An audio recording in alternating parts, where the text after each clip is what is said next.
Happy Independence Day to all.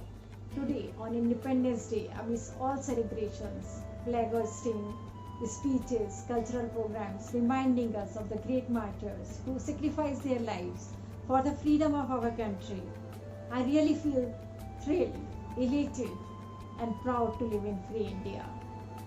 But India is still facing a lot of problems, and we all Indians wish to see our country as developed nation.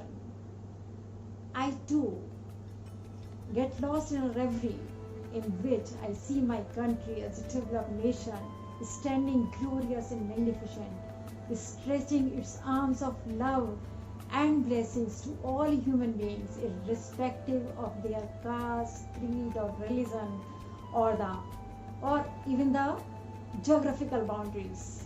I pen down my vision of free India in the form of a poem and sharing it with you as a tribute to our nation. So the poem goes like this. I wish my country to see as a blazing sun. I wish to see my country as a blazing sun shining brightly in the horizon, radiating its light in the universe, advancing in research and technology, making the best use of it for the betterment of mankind. I wish to see my country as an ocean. I wish to see my country as an ocean where rivers of culture and religion, where rivers of cultures and religion mingle with ease and become one.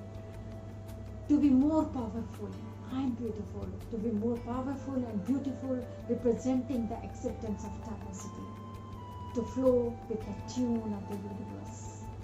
I wish to see my country as a garden. I wish to see my country as a garden of multicolored flowers blooming together.